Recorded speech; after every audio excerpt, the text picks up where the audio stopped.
not be starting on the suspension right now. Because I want to be able to get the powertrain back in the car for checking rack clearance to the all-wheel drive and everything like that. But before I put my engine back in and put the oil pan back on and all that, I need to do a cam degree check. So I gotta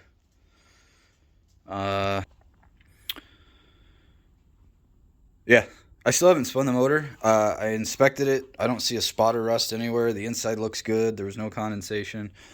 So yeah, I got a K-tuned setup. So yeah, I need to get the alternator off and get the new cam gears on, because I have some new cam gears along with the new sensor. I got the install kit. Again, the trans and T case is here. I don't know if I haven't decided if I'm gonna chop this up yet or make one from scratch. I suspect I'll just use this as a mule. They're cheap. I can get them anywhere. Oh yeah, an update here. I believe, no, that's the supercharger. There we go. Okay, so now I got these guys. So a history on these. I'm still trying to figure it out exactly, but these were built for a Mosler MT900 GT3 car. I know they were off that car in 2011. I suspect they were originally on it in 2005. That's the original dyno sheets, which I have in my house. But yeah, so it's compression, rebound tuning, low speed, high speed. They have 3 inches of travel. We'll see if that works for me, because I'm running 6 inches of wheel travel. So the packaging for the cantilever suspension is going to determine my final length. So I want to get that done before I figure out spring rates, because that all matters. But yeah, so that Mosler started in the IMSA series and did the 24 hours of Daytona. It was a prototype car. Oh, no, it wasn't. It was a GT car, sorry. Yeah, I found a for sale ad for a set of these off a Ferarri 458 challenge car in 2011. And the ad was $12,000. 12,000 euros, sorry. And I believe in 2011, 12,000 euros was 16,700 US dollars. And in 2011, 16,700 US dollars is 22 grand. Now, that doesn't mean anything because, well, they're old, they're used. But you can't buy them. Multimatic, I'm an engineer at Multimatic. We only sell these to OEs, basically to new cars. So, like OEs, like the Camaro and the Colorado ZR2, or race teams to go on new race cars. But yeah, so measured, because I want to see if I can fit Skunk 2 Pro 3s. If not, I guess we'll do Skunk 2 Pro 2s. So we'll get this degreed. We'll get the clutch installed, the transmission installed, the T-case installed. We'll get them in the car. I'll get the original cradle in the car. This is the Prelude front cradle, actually. So it might be upside down. I don't know if it is. But either way, yeah, these points are just going to have to move around.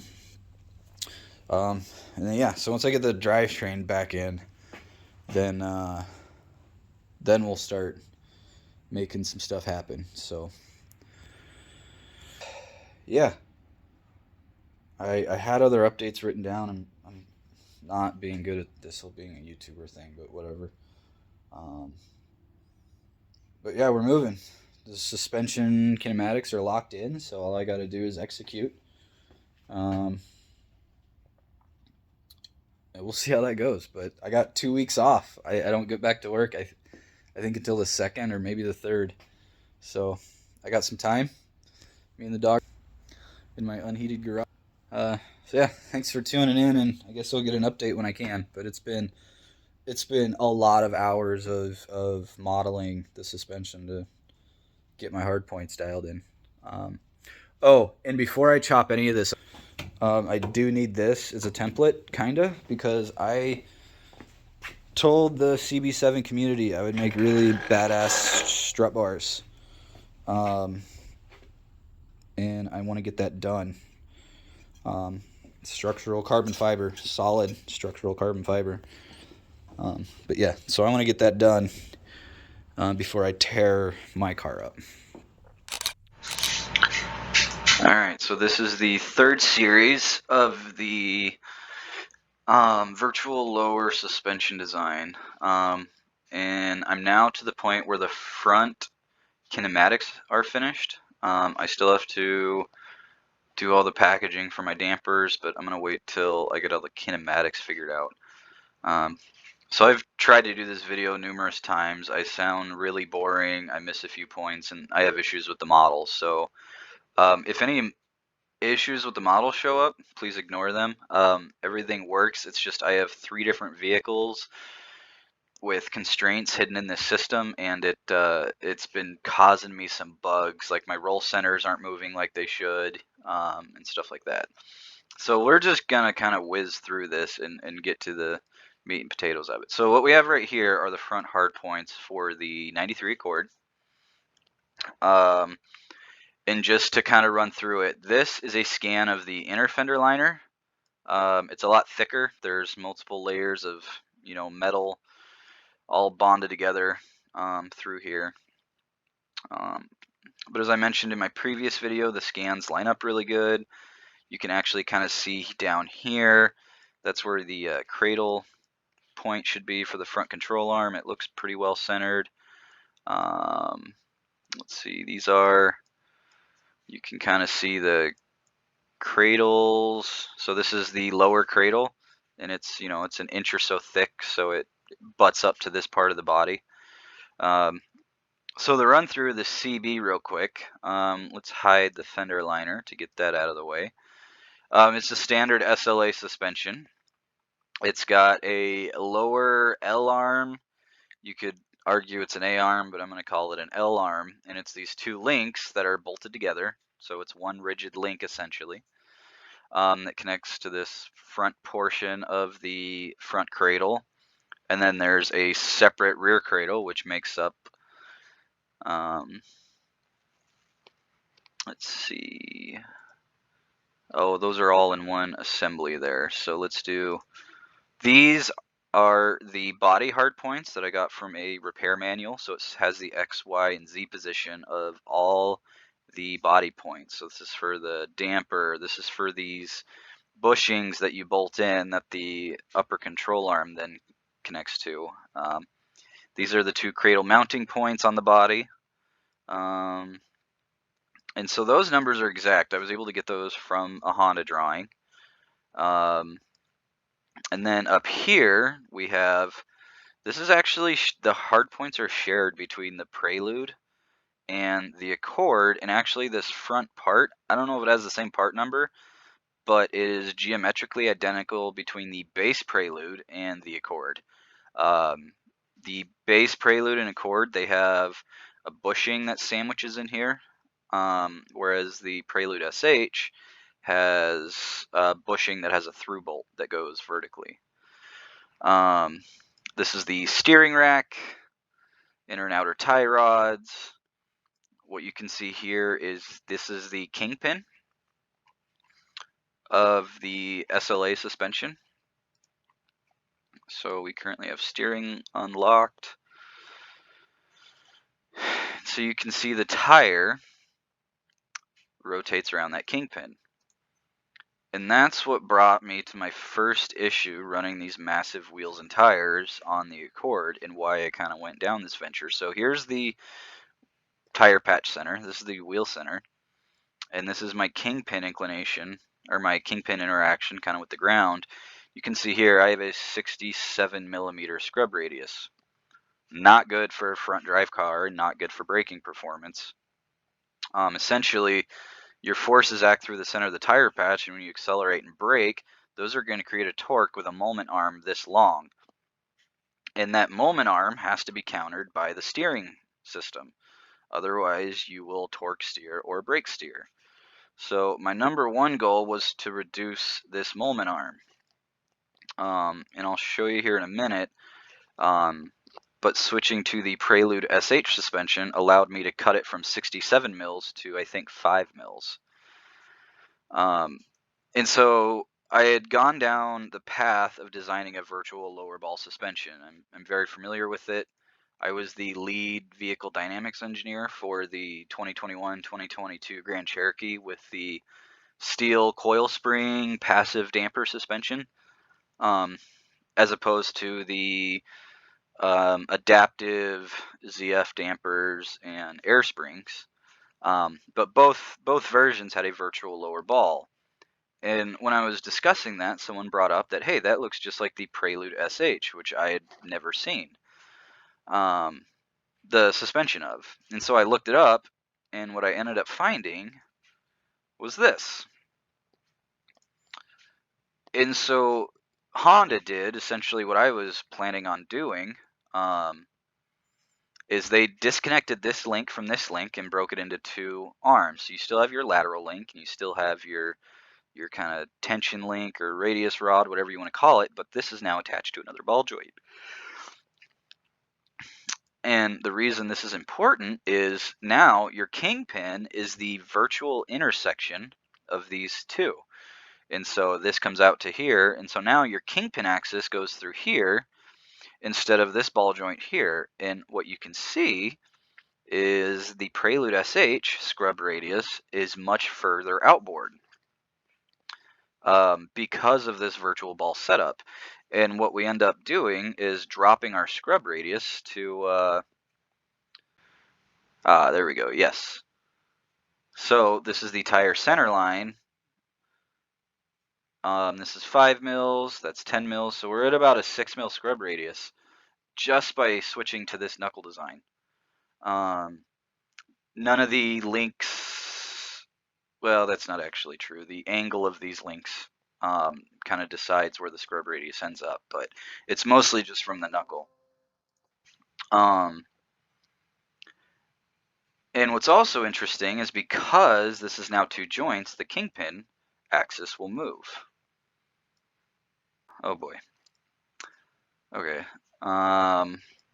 We'll ignore that for a minute. So the Prelude was great. The roll centers are really close to where they should be. Which is basically on the ground. Okay, I think this will get fixed when I bring my suspension back in. So the problem is with the Prelude, I'm still running a really it's lowered like 3 inches. So this geometry that Honda made is great for a car where the ride height is going to be 3 inches higher, or OE ride height. So some of the issues are, well, the roll center's under the ground because the car's lowered, but also these upper control arm angles are already not in a great spot. So then what I did was I took the BB6 hard points and yeah, I figured that would happen. I will fix it here in a minute, but I took the BB6 hard points and moved them up about 2.5 inches or 2 inches and went from there. And then step one was to get my roll center at the ground, which I did. So it's dead on the ground. So that was adjusting the angle of the upper and lower.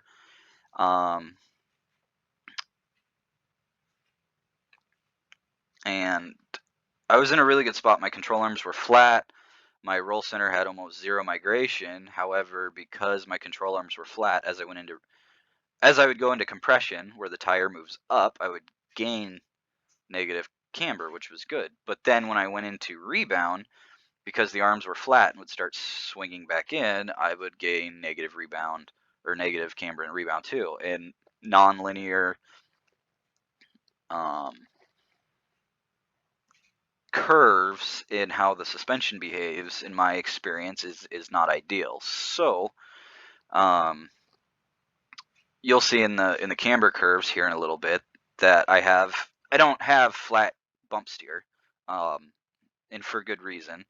But there's no inflections, and it is fairly linear, and similar to what a lot of race cars do. And so this is kind of where I ended up. This is the Prelude, this is the Accord, and this is my suspension. Now the reason they're not purely vertically offset is because this suspension design kind of changes the wheelbase a little bit. And so the Prelude wheelbase ends up, with everything being the same, it ends up being 22.5 millimeters rearward. So I had to, after I optimized all the kinematics and I realized this, I then just had to push all the points forward 22.5 millimeters. And when I did that, I ran into some issues with the way the model's constrained, but they're all where they need to be, even if the model doesn't represent it perfectly. But I do have my new suspension lined up really nice with the Accord. And what's interesting is the Prelude has the exact same wheelbase or track width, or hub width technically, as the Accord with a 35 mil spacer. So this is the Prelude hub, as is with no spacer, and this is the Accord hub with a 35 mil spacer. So that was really cool. Yeah, so that's why all these points are shifted forward slightly. As you can see here, they're up and forward. And they're not just up a certain amount. I had to move these, to get my roll centers and my camber curves exactly where they needed to be. These spent a lot of time moving around. All right, I'm going to suppress the Prelude, and hopefully all the problems go away.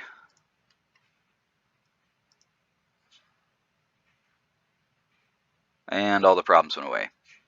Okay. So now back to the, let's get rid of the steering lock. There we go. Okay. Now you can see that Kingpin axis migrates, and there's some advantages to that. Outside of just the scrub radius, what ends up happening is your tire patch wheel center will actually migrate less. So if you can think about this, so let's say we have a 67 mil scrub radius on the stock Accord.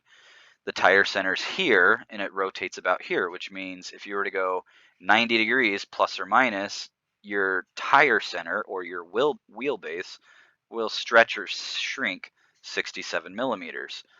So your tire will essentially swing forward and backward in the car, which is not great for, fender clearance, just wheel packaging clearance, because you have to have the extra room in the front and back for the tire to move.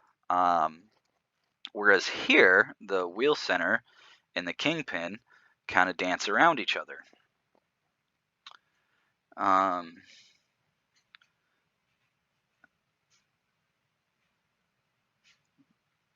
There are some other benefits also to the virtual ball, and one is for Ackerman steering. So let's say we're going to turn right. Okay, so we're turning right. And if you think about the distance from here to here gets smaller, okay? So as we move, 10 mils from here to here, that distance is decreasing, meaning the moment arm is decreasing, which means your OSR essentially speeds up a little bit. As this comes back and the length of your tie rod doesn't change, this has to push out. And so what you end up getting is on steer in, your toe angle increases faster than it does on steer out. and this is a good benefit for Ackerman. If you're package constrained and you want to get good positive Ackerman, that'll really help. There are some other benefits. Well, one of the not benefits is caster loss as you steer. As you can see, the angle of this is getting lower and lower as we steer more in and out.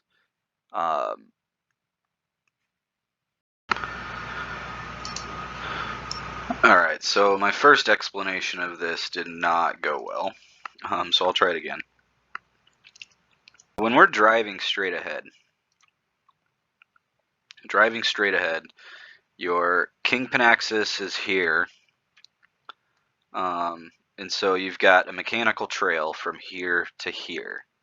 From where the Kingpin axis intersects the ground to the tire center is your mechanical trail. So you have a force when you start turning, a lateral load's applied at the tire. And that lateral load, in this case, would want to push the tire so that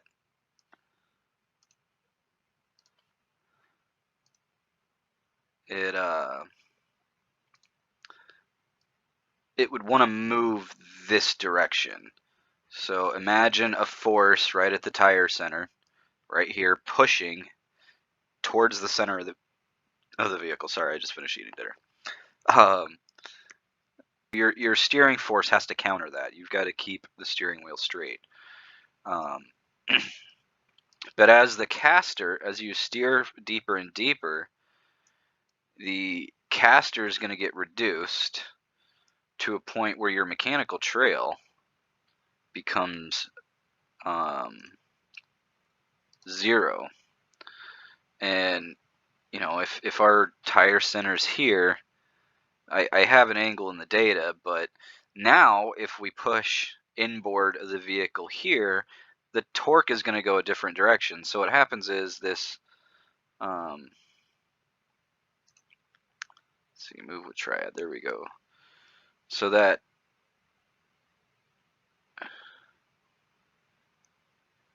force is going to, you know, from 0 steer up to a certain point is going to make the tire want to turn a certain direction.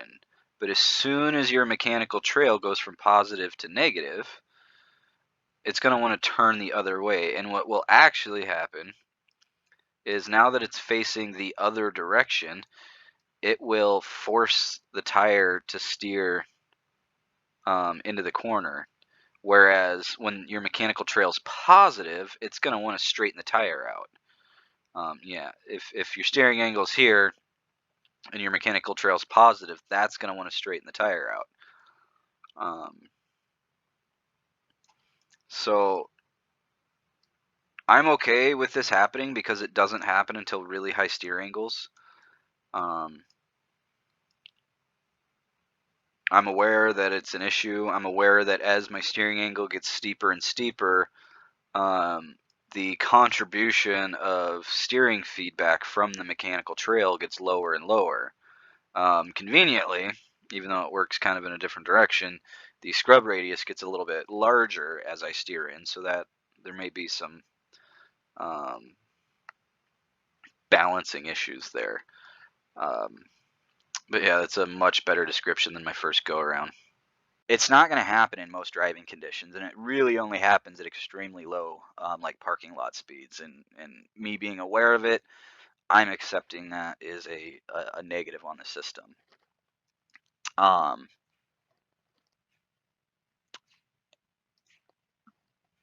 So it's kind of a recap. I've got my roll center exactly where I want it.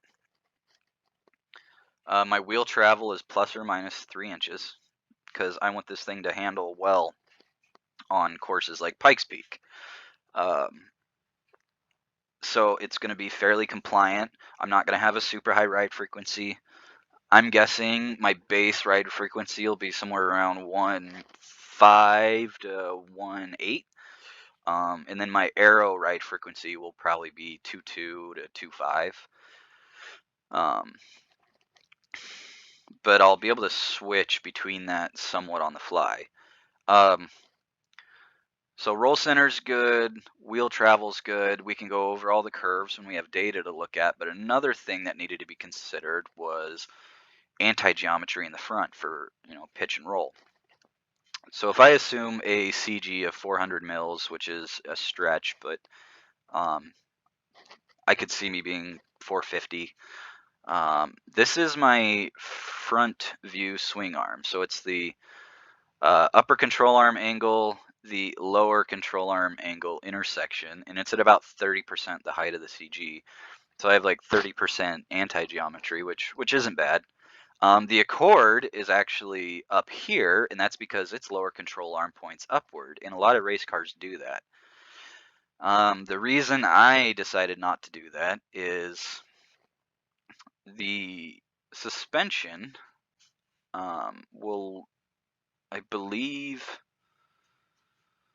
I gotta go to the curves. 1 second here.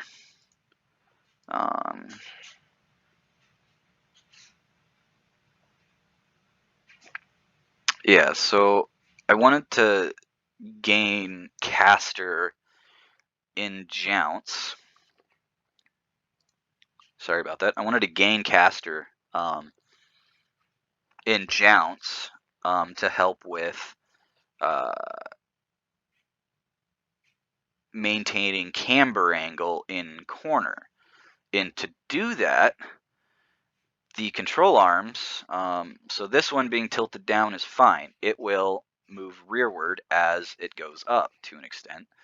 But I also wanted this one, I wanted the wheel center to go into recession. So I want it to move back a little bit, and this will kind of help maintain that. That's also better for comfort, not that I care, but because... Okay, so run through 2 of why I wanted to make sure my control arm was tilted a little bit downward instead of upward like the Accord is. As this moves up, you can see that the upper ball joint moves rearward in the vehicle. And if this control arm right here were to be tilted that direction, this virtual lower ball joint would move slightly forward, and what I would do is I would gain caster. Whoops. There we go. Is I would gain caster.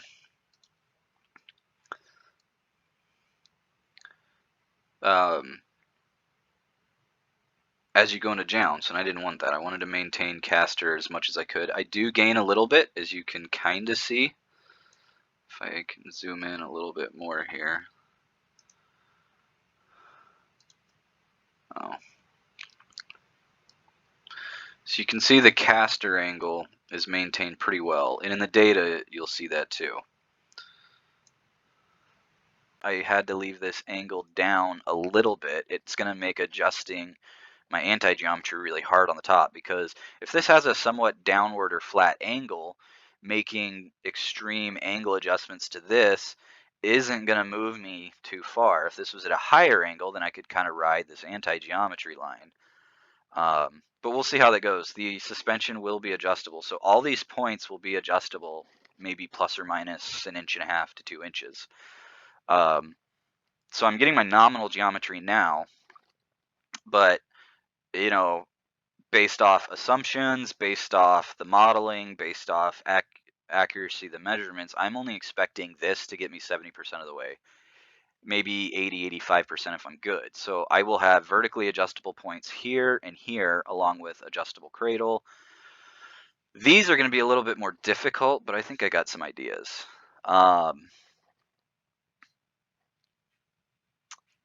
And yeah, I think I've kind of gone over most of the performance aspects. So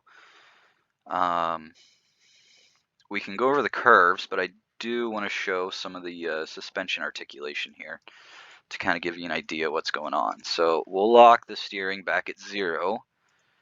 We'll suppress the wheel position. Oh, one other thing I forgot is regular Prelude guys can benefit from this. I switched the left and right upper control arms, and what that did was move my caster from 4 degrees to about 9 degrees. So my caster would have been very similar to the Accord. Now, because I have a lot more caster, I'm gaining camber in corner more aggressively. And because I'm gaining camber in corner, I can run less static camber. Because these are 315s, static camber is my enemy. There's a point where the more camber you run and the wider the tire gets, so that you get no gains back because you're not actually using the contact patch. So this is my camber at curve, it's static, and I can adjust. I'll be able to adjust plus or minus. Well, I won't need to go down much, but I'll be able to go up to 2.5, 3 degrees of static if I need, down to 0 if I also want. And this is the Accord, just lowered at that ride height, so you'd need a camber kit to push that back out. But here you can kind of compare the camber and toe curves between the Accord and my suspension as we move these up and down.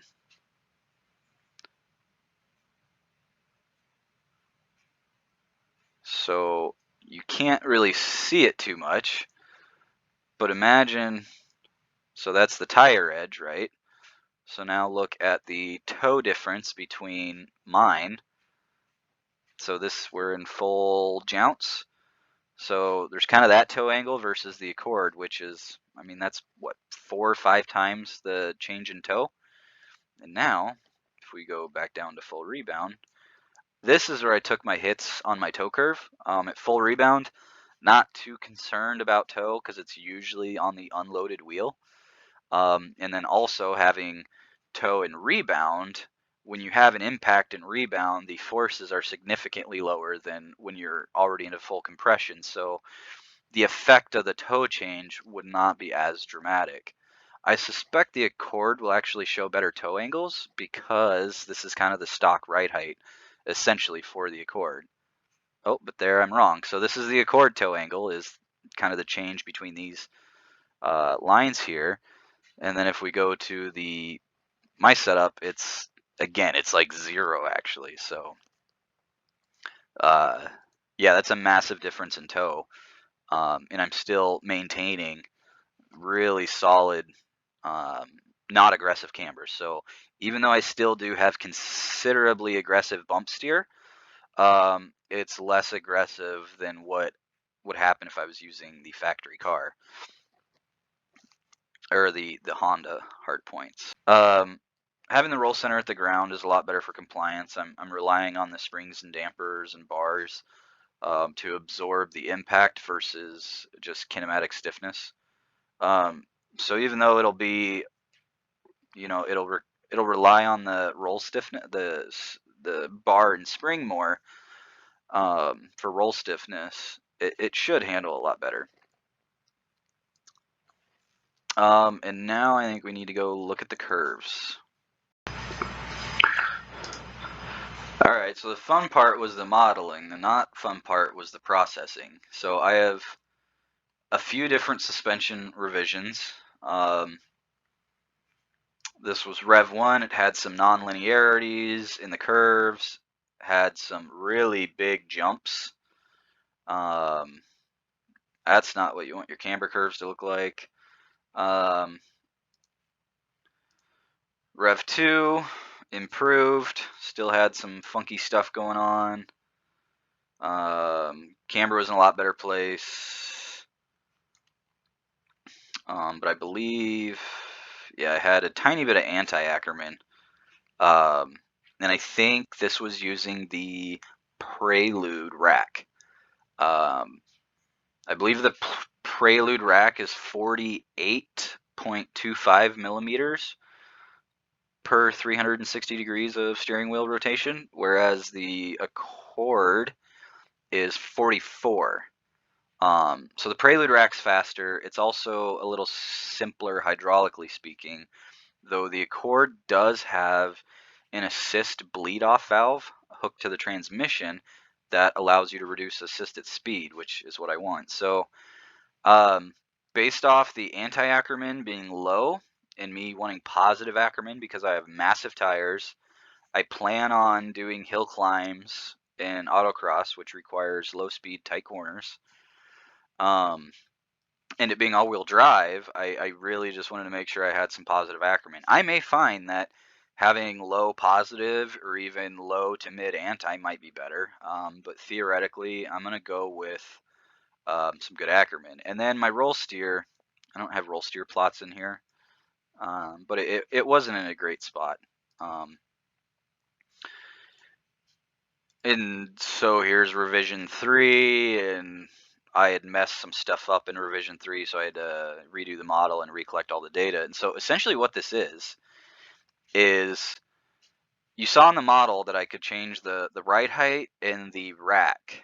And what I would do is I would set the wheel and tire, or the suspension, at 0 ride height and 0 rack, and measure caster trail, scrub radius, camber, and toe. And I would cycle the suspension through each one of these configs and measure all of this data.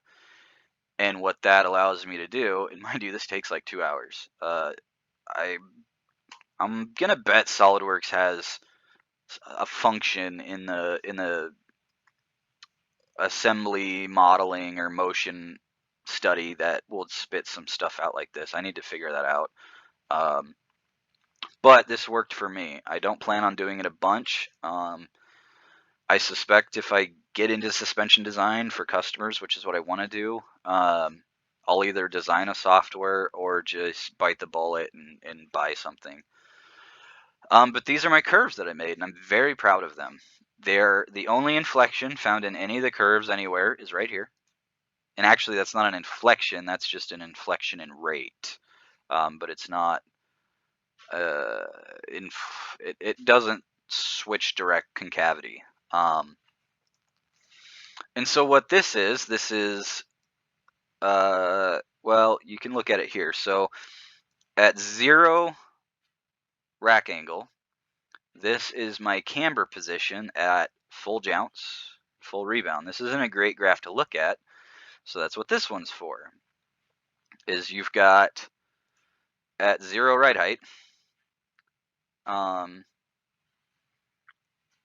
well, these actually show 2 different things. So this shows your camber gain, right? So as you travel through jounce and rebound, how does your camber change? For me, it's about 2.5 degrees per 100 millimeters of wheel travel. But what this one does is this is a very useful curve that helped me decide my caster. Is if we go to 0 ride height, so we're at curb, and we steer to the left or to the right, the left tire gains camber, which is what you want. So as you turn in, you're going to gain a little bit of camber and a little bit of camber. It's more aggressive in jounce than rebound, and that's just kind of the way I have my arms set up. And let's see. I'll go over the rest of these before I get to the really important one. So this is caster. A lot of linearity. Again, there's one inflection here. It's very consistent through jounce, which is what I wanted. And then this is your bump steer. These are extremely flat lines, especially just in this section where most of the steering happens.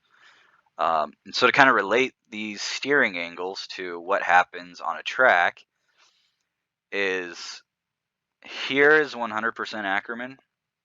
I haven't dialed my understeer and all that stuff in, so this is just a rough assumption. But if we go to, so this is a 30-meter radius, and anything above a 30-meter radius gets me 5 degrees of steer. And then this is lat accel at these vehicle speeds. All right, and then down here, if I pick a roll gradient of 3, which is, I think where I plan on starting with my roll gradient is 3 degrees per G. That guy just totally spun out in front of my house, thinking he was cool, going 5 miles an hour. I'm making all sorts of eye contact. He looks embarrassed. Anyways,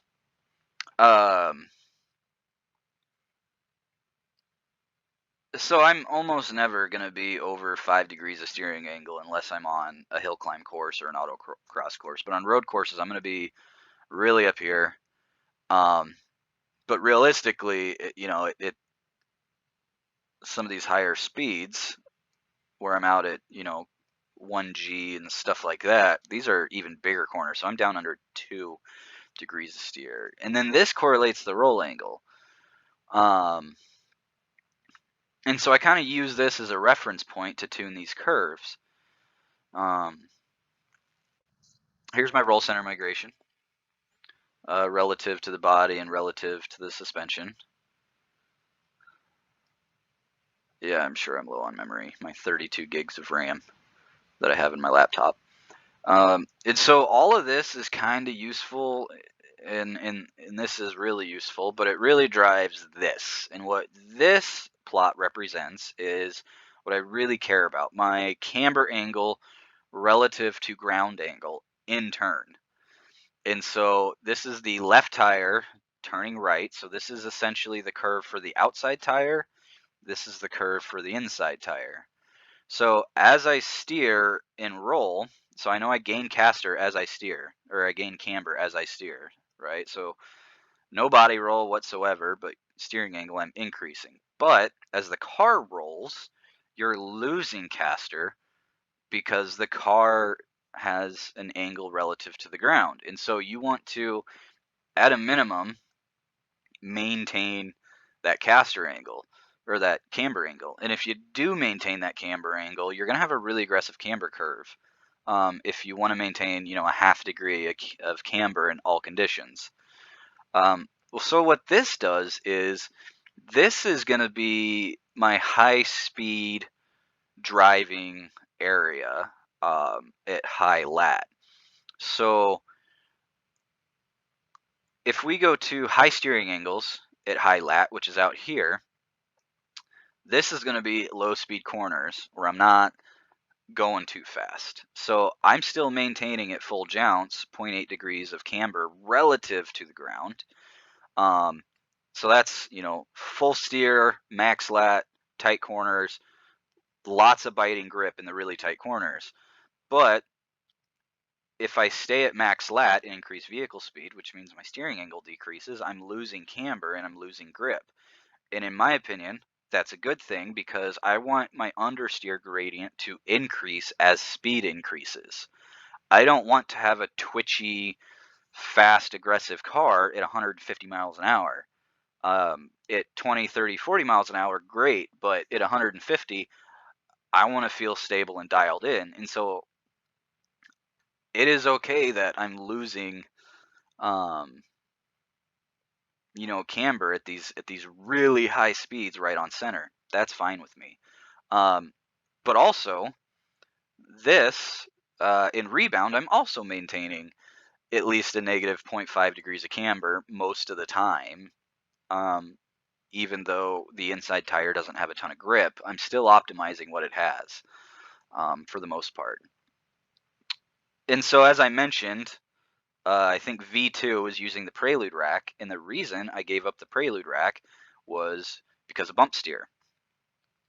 And so what we have here is this is my suspension config with the CB7 rack and the stock factory location, unmoved, unchanged. And so what this shows is, this isn't correct, this is actually toe angle. Not camber. I used this same plot to make all these and forgot to label them a few times. But as we go into jounce, so as the outside tire compresses into the car, we're gaining this much toe. So that's toe in, that is steer in. And then the outside tire, which is losing toe angle,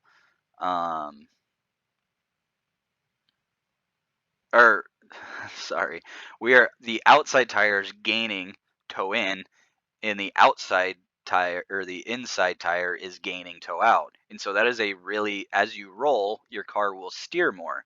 If the outside turns in and the inside turns out, you're essentially steering more. And we call this roll oversteer. As you roll, your net steering angle is increasing. And so using the Prelude rack, this is kind of where I was. What I would prefer is I want to be able to adjust my roll steer at the track if I need to. And so I moved the Prelude rack around a bunch of times, and this is roll understeer. This is technically this is zero roll steer, even though inside and outside tires will toe out and roll. And then to get any rollover steer without this hook in it, because hooks aren't good. You don't want hooks in any of your curves. I would have to move this even further out and run really aggressive rollover steer, which is essentially this guy. So I moved the Prelude rack around a ton. I moved it around a ton. And then I got these curves, which have no inflections in them. And I'm like, that's great. But to get from this point to this point, going from, blue, well, yeah, here we go. So to get from 0.56 degrees of toe to 0.5 degrees of toe, I had to move the rack 10 mils. Well, let's say I want to get this down to 0. I need to do that another 10 times. So I'd have to move it forward in the car. I know it's a negative number, but that's just how my nomenclature works. So I'd have to move it 4 inches forward in the car. If I do that, the rack's going to be sitting in my transfer case. So that's a big no. So once I got to this, I was like, and this, there's nothing I can do with the Prelude rack to get really good roll steer feel. So then I switched to the CB7 rack, which is slower but shorter. And what that allowed me to do after moving stuff around is I got to this point. And what this means is at 11.5 mils of vertical height relative to a point that's not relevant to the conversation, but at a nominal of 11.5, I have rollover steer. If I go to 8.5, I have a very neutral, so probably down by 8 it would put me near 0, with a very slight, small inflection in rebound, which I'm okay with. And then again, these aren't in the right order, but it's a 3 mil difference. So moving 3 mils in each direction, I can get into roll understeer. So if I'm at a track that, as I roll and I'm in really high speeds and the steering is just too fast, what I can do is I can move my rack vertically, a few millimeters, and I can reduce the steering response as I roll. And so this is what drove me to use the CB7 rack, which I think will be better, even though it's slower, because I do like the assist bleed off as vehicle speed increases. So yeah, this is what drove me to use the Accord rack. And while using the Accord rack, I did a couple different iterations. So I think my first iteration, let's see, this one is bad. Yeah, I was able to dial in a tiny bit of Ackerman. And so I made some more adjustments to see if I can improve the Ackerman without changing anything else. And that's what this curve is. I got here, bump steer was 0. Or roll steer was 0. I'm like, that's a really good place to start. That'll be great. But my Ackerman was low. So then I made some Ackerman adjustments, and going from, 20% Ackerman to this is 60, 70% Ackerman. All I did, changing the roll steer curve, was go from here to here. I'd call that a win. That's 0.1 degrees of toe change through the full suspension travel, which I'm 100% okay with. So yeah, it is time to start cutting into the car. I'm sorry, I'm not a better video producer. Please ask questions. If you have any questions, if you'd like me to show you what these curves mean in the model as I move the model around and point some things out, I'd be more than happy to. It's just I think we're getting close to an hour with this video, and it's not exciting. It's me talking and you looking at spreadsheets and models. Maybe in the future I'll get better at integrating things.